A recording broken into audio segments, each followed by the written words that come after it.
시간이 되었으므로 우리의 마음과 뜻과 정성을 모아 하나님께 예배드리시겠습니다. 다 함께 묵도드리시겠습니다. 하나님은 영이시니 예배하는 자가 영과 진리로 예배할지니라. 아멘. 다 함께 찬송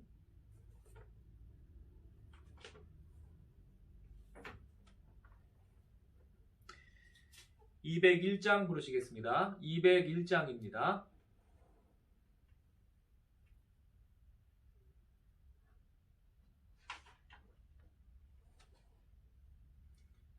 찬송 201장입니다.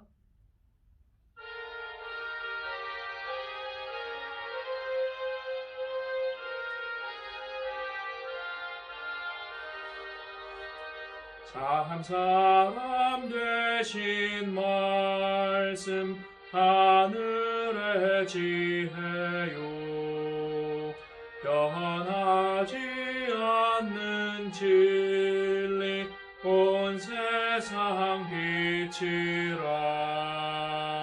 주 말씀 성경에서 찬란히 빛나고 내 길에 등불 되리 늘 찬송하리라. 주께서 세운 교회 이 말씀 받아서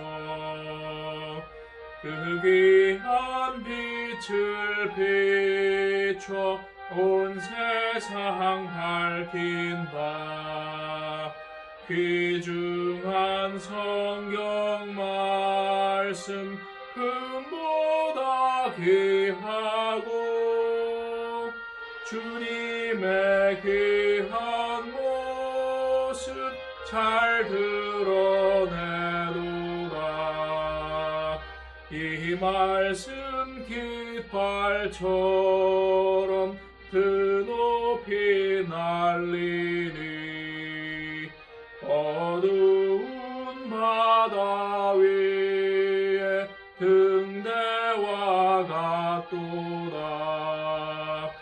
이 고해 같은 세상 나 평생 지날 때 그 말씀 나의 길에 등불이 되도다. 주님의 몸된 교회 빛나는 등 되어 이 세상 만민 앞에 비추게 하소서. 저방황하는 길손 이 등불 따라서 주 얼굴 볼 때까지 잘 가게 하소서. 이 시간 예배를 위하여 이길수 권사님 기도해 주시겠습니다.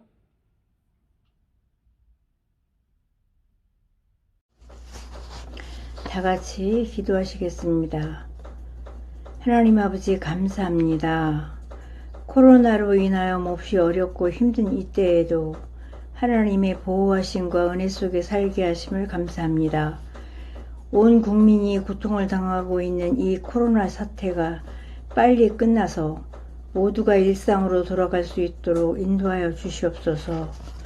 온 국민이 어느 날 갑자기 일상이 변해버린 것을 감당하기 힘들어하고 무너지는 사업도 많다고 합니다. 주님의 보호하심과 역사하심으로 다시 일으켜 주시옵소서. 특별히 교회들이 큰 어려움을 겪고 있사오니 하루속히 교회의 예배가 회복하여 지난날의 모습을 찾게 하여 주시옵소서. 우리 예성교회 김성철 담임 목사님이 정말 이 어려운 때에 예성교회를 잘 이끌어가도록 도와주시고 건강을 지켜주시고 원하시고 뜻하신 하나님의 뜻과 합당한 모든 것들이 잘 이루어질 수 있도록 도와주시옵소서. 중직자들과 성도님들의 가정에도 축복하여 주시고 다시 모여 예배드릴 때까지 건강하게 살도록 인도하여 주시옵소서.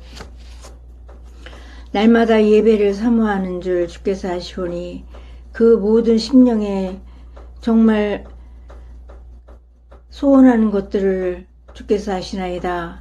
심령을 감찰하신 하나님께서 이 모든 것을 정말 들어주시고 우리들의 어려움을 해결해 주시옵소서. 항상 하나님을 경외하며 경배하도록 도와주시옵소서. 이 모든 말씀 우리 주 예수 그리스도의 이름 받들어 감사하며 기도드리옵나이다. 아멘.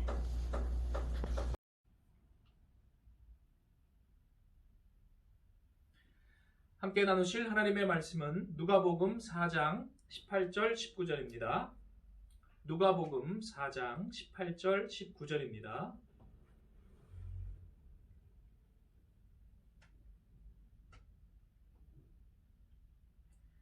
다 찾으신 줄 알고 합독하시겠습니다. 주의 성령이 내게 임하셨으니 이는 가난한 자에게 복음을 전하게 하시려고 내게 기름을 부으시고 나를 보내사 포로된 자에게 자유를 눈먼 자에게 다시 보게 함을 전파하며 눌린 자를 자유롭게 하고 주의 은혜의 해를 전파하게 하려 하심이라 하였더라. 아멘. 기도하시겠습니다. 은혜가 풍성하신 하나님, 이 시간 성령의 지혜를 우리에게 주시고 우리 마음 눈을 열어주시고 성경 말씀, 진리의 말씀 깨달아 알게 하여 주옵소서. 우리 주 예수님의 이름으로 기도드리옵나이다. 아멘. 우리는 하나님의 일을 하기를 원합니다. 그러면 무엇이 하나님의 일입니까?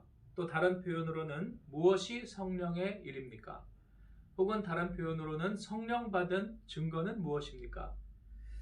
오늘 예수께서 하나님의 일을 시작하시면서 그 일이 무엇인지를 우리에게 말씀해 주시고 또 성령이 임하실 때 어떠한 일이 일어나는지를 우리에게 말씀해 주고 있습니다. 우리가 이 말씀을 통해서 하나님의 일을 생각해 보는 시간을 갖도록 하겠습니다. 특별히 우리나라에서는 지난 한 주간 특별한 공휴일이 없었는데요. 미국에서는 지난 월요일이 마틴 루터 킹 목사 탄생일이라고 해서 대단히 중요한 그러한 때였습니다. 마틴 루터 킹 목사는 잘 아시다시피 흑인 목사님이신데 흑인의 인권을 위하여서 하나님의 일로서 그 사역을 감당하신 귀한 분이시죠. 나중에 암살돼서 돌아가시긴 했습니다마는 그때까지 참으로 귀한 사역을 많이 하신 분입니다. 그것이 하나님의 일입니다. 자유케 하는 일. 그래서 오늘 본문 말씀에서는 주의 성령이 임하실 때에 자유케 하신다라는 말 우리에게 강조하고 있습니다. 이와 관련해서 영화 한 편 이야기를 제가 소개해드리고자 합니다. 재작년에 2019년 12월이군요. 2019년 12월 25일 성탄절에 이 영화가 미국에서 개봉이 됐는데 막 그 코로나가 오기 직전에 그때 이어지죠. 그 영화 제목은 Just Mercy라는 뜻입니다. 이거를 굳이 해석한다면 정의로운 자비 이렇게 되겠는데요. 그 간단한 내용은 이렇습니다. 하버드 법대 졸업생인 스티븐슨이라는 젊은 청년이 굉장히 정의로운 그런 삶을 살기를 원했습니다. 그래서 생각한 끝에 가난해서 법의 도움을 받지 못하는 사람들을 도와야 되겠다 생각을 하고 1989년에 그 가난한 사람들, 흑인들이 주로 많지요. 그들이 많이 사는 알라바마라는 주로 가게 됩니다. 그곳에서 교도소에 갇혀있는 많은 사람들이 흑인인데 흑인 사형수들을 면담하게 됩니다. 그 중에 혹시 억울한 사람이 없는지 그런 것들을 듣는 가운데 맥밀란이라는 사형수를 알게 됩니다. 이 맥밀란이라는 흑인 사형수는 백인 여성을 그보다 3년 전인 1986년에 백인 여성을 살해한 혐의를 받고 있었습니다. 그런데 다른 증거가 하나도 없어요. 그리고 오직 유일한 증거는 그 같이 죄수로 있는 사람 중에 마이어라는 죄수가 있었는데 그 사람이 자기가 봤다는 거예요. 그 사람의 증언에 밖에는 없었습니다. 그런데 그 마이어라는 증인의 증언도 앞뒤가 맞지 않는 그러한 모순덩어리였습니다. 그래서 그 사람에게 그 왜 그런지 물어보니까 검사와 경찰들이 무슨 이유에서인지 그에게 거짓 증언을 하지 않으면 죽여버리겠다라고 협박을 하고 대신에 거짓 증언 시키는 대로 하면 형을 가볍게 해주겠다라고 회유와 협박을 했다는 것입니다. 그래서 스티븐슨, 이 정의감에 찬 청년은 이런 것을 쭉 정리해서 보고서를 만들어서 체프먼 검사에게 가져갑니다. 그리고 그에게 도움을 요청하는데 체프먼 검사는 신출내기 변호사 스티븐슨의 얼굴도 보지 않고 그 보고서를 던져버립니다. 낙심한 스티븐슨은 이번에는 그 죄수 사형수 맥밀런의 가족들을 알아보다가 그 가족의 친구인 휴스턴이라는 사람이 그 내용을 맥밀런의 무죄를 알고 있다는 것을 알아내게 됩니다. 그리고 휴스턴을 찾아가서 용기를 내어서 증언을 해달라고 그렇게 부탁을 합니다. 그래서 주저하다가 휴스턴이 증언을 해서 그 증언서를 제출을 했는데 경찰이 그 증인인 휴스턴이라는 그 가족의 친구를 위증죄로 잡아들여버린 거예요. 증언을 올바로 한 사람을 거짓 증언을 했다고 해서 그냥 체포해버린 것입니다. 그래서 스티븐슨은 자기 말을 듣고 증언을 해줬다가 잡혀 들어가게 된 그 휴스턴이라는 사람을 노력해서 석방을 시키게 됩니다. 그런데 석방된 휴스턴은 그 며칠 사이에 그 안에서 또 협박을 엄청나게 받았는지 더 이상 자기는 증언하지 않겠다라고 거부해버립니다. 그리고 이 젊은 청년 변호사 스티븐슨도 2명의 보안관에게 불법적인 차량 수색, 몸 수색을 당하는 등 여러 어려움을 겪게 됩니다. 그러던 가운데 아까 진짜 위증, 거짓말을 했던 마이어스라는 그러한 증인을 설득을 하다가 그것이 성공합니다. 그 사람의 마음이 움직였어요. 그래서 그 처음에 위증을 했던 마이어스라는 사람이 경찰이 자기를 어떻게 협박을 하고 불에 태워 죽이겠다, 전기의자에 죽여버리겠다 이렇게 협박을 해서 자기가 거짓말을 했었다라고 고백을 하게 됩니다. 그래서 이것을 정리해서 법원에 냈어요. 그리고 재심을 청구했습니다. 다시 재판을 해달라는 것이지요. 그런데 이번에는 법원에서 거절당했습니다. 경찰, 검찰, 법원 전부 다 가난한 흑인들의 억울함에 대해서는 관심도 보이지 않는 것이었습니다. 오히려 그것을 바로잡으려는, 억울함을 풀어주려는 노력을 그들은 우습게 보았던 것입니다. 그러자 스티븐슨은 어떻게 해서 TV 다큐멘터리 추적 프로그램에, 우리나라의 추적 60분 같은 그것이 알고 싶다 같은 그러한 프로그램에 출연을 하게 됩니다. 그리고 사람들에게 이 억울함을 풀어줄 것을, 그리고 그러한 것을 지지해 줄 것을 호소하게 됩니다. 그것이 결국에는 영향력을 끼치고, 그래서 주 대법원이 그 의견을 받아들이고 그래서 재판을 다시 하겠다라고 결정을 하게 됩니다.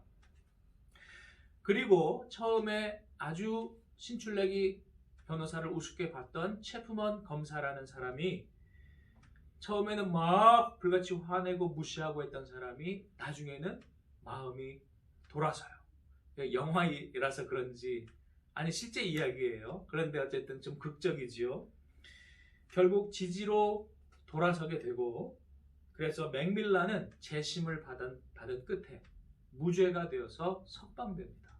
물론 그동안 감옥에 갇혀 있었던 억울함이 있지만은, 그러나 그때라도 살인자가 아니라는 것이 드러난 것이 얼마나 감사한 일입니까? 그리고 사랑하는 가족들과 다시 만나게 됩니다.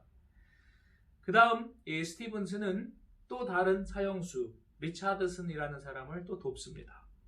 그런데 이 사람을 돕는 일은 잘 되지 않았어요. 그래서 그의 항소서도 기각되고 결국은 그 리차드슨은 사형을 당하게 됩니다. 다만 리차드슨이 자기 마지막 죽을 때 옆에 있어 달라고 부탁을 하였습니다.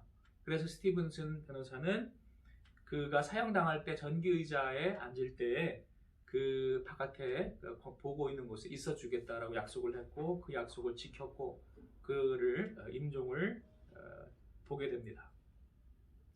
그리고 나서 석방된 아까 사형수 맥밀란이라는 사람은 2013년 그가 죽을 때까지 자기를 풀어준 스티븐슨 변호사와 좋은 우정을 나누게 됩니다.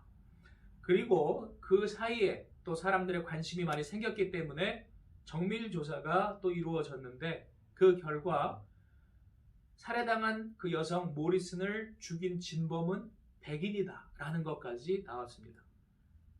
정확히 누구인지는 가려지지는 못했는데 그래서 미제 사건으로 남았다고는 합니다만 어쨌든 백인이 죽인 거예요.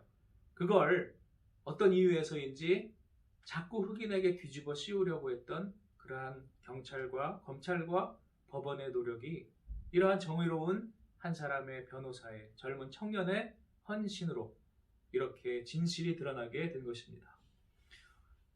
그리고 맥밀란과 또 다른 감옥 동료였던 힌튼이라는 사람도 28년 동안 억울하게 갇혀 있었는데 이 스티븐슨의 도움으로 혐의가 기각되고 2015년에 무죄 석방되었다고 합니다. 자, 여러분, 한 사람의 비록 청년 풋내기 같지만 그 사람의 헌신이 있었을 때 정의의 헌신, 더 크게 보면 하나님께의 헌신, 주의 일의 헌신이 있었을 때에 억울하게 갇혀 있었던 죽을 날을 기다렸던 많은 사람들이 새 생활을 하게 된 것입니다. 오늘 예수 그리스도께서 우리에게 주신 말씀이 바로 그것입니다.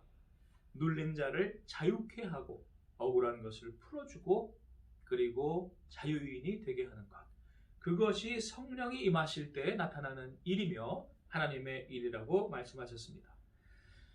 우리가 이런 것을 보면 나와는 상관없는 일이라는 생각이 들 수도 있겠습니다만 그러나 우리 주위에 크던 작던 억울한 일들이 있을 것입니다.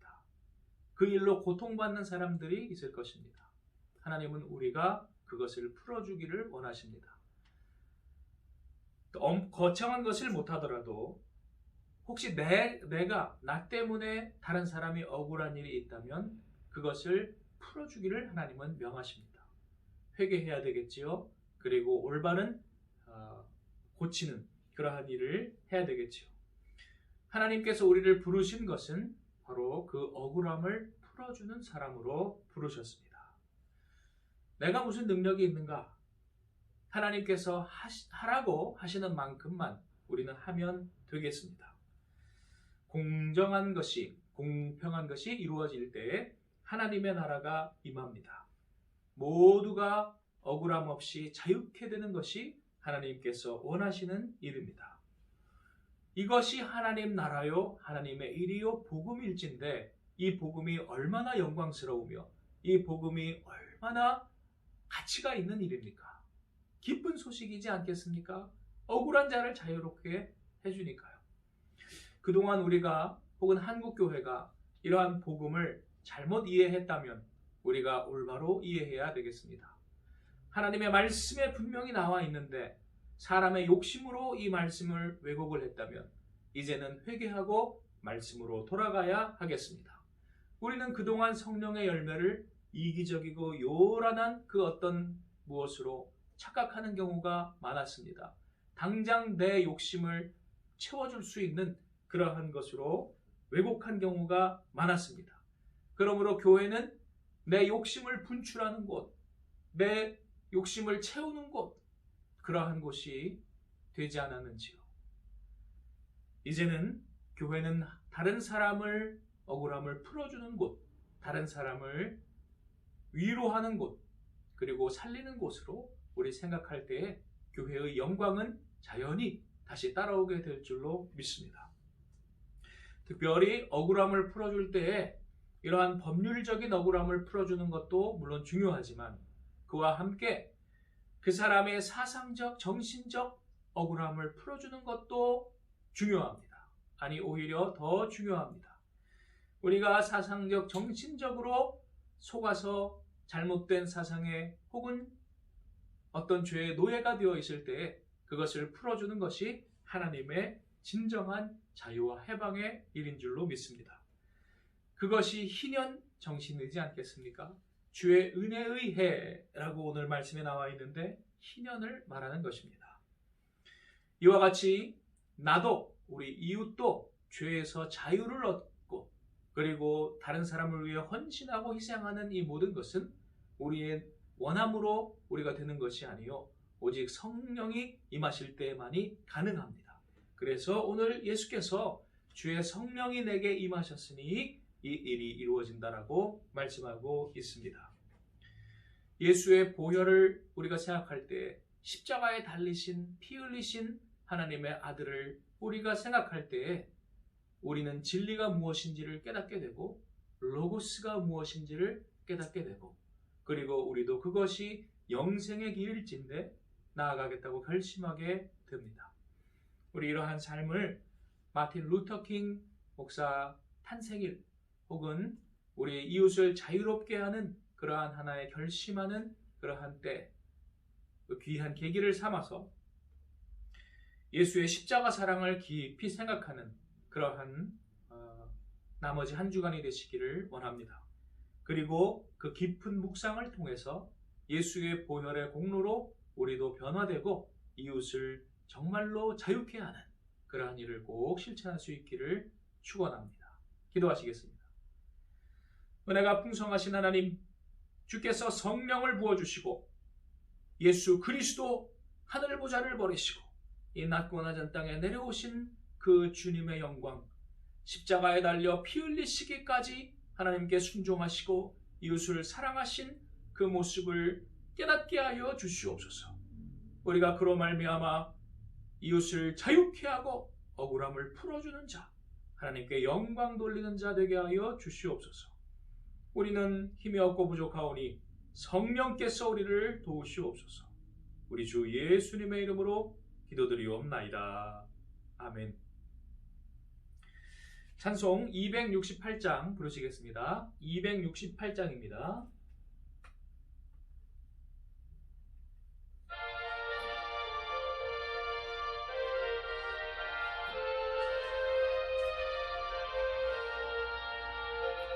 죄에서 자유를 얻게 함은 보혈의 능력 주의 보혈 시험을 이기고 승리하니 참 놀라운 능력이로다.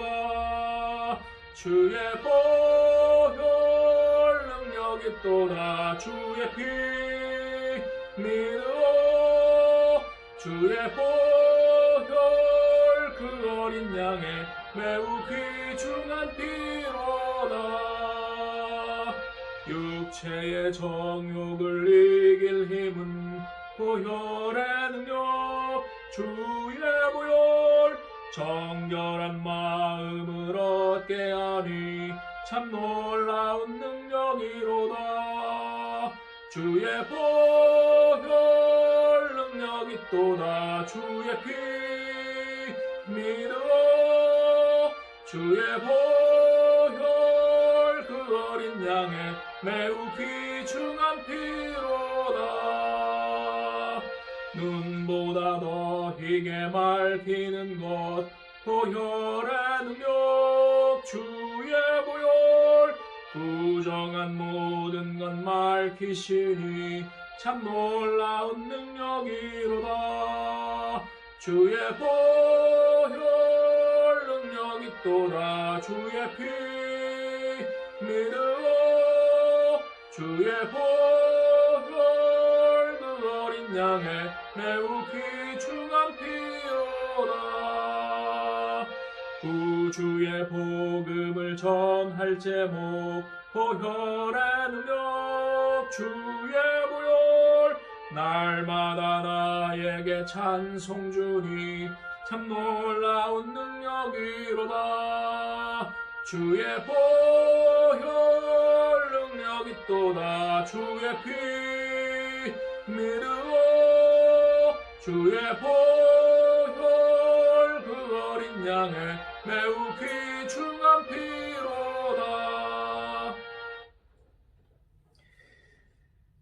특별한 교회 소식은 없습니다. 우리 계속 건강에 유의하시고요. 우리 영과 육으로 승리하시기를 축원합니다. 축도로서 수요 예배를 마치겠습니다. 지금은 우리 주 예수 그리스도의 십자가의 은혜와 하나님 아버지의 극진하신 사랑과 성령님의 감화 감동 역사하심이 오늘 예수 그리스도의 케노시스와 보혈의 능력을 의지하여 성령의 능력을 힘입어 이웃을 억울함을 풀어주고 자유케 하고 시원케 하는 자가 되기를 결심한 우리 위에 함께 하시기를 축원하옵나이다. 아멘.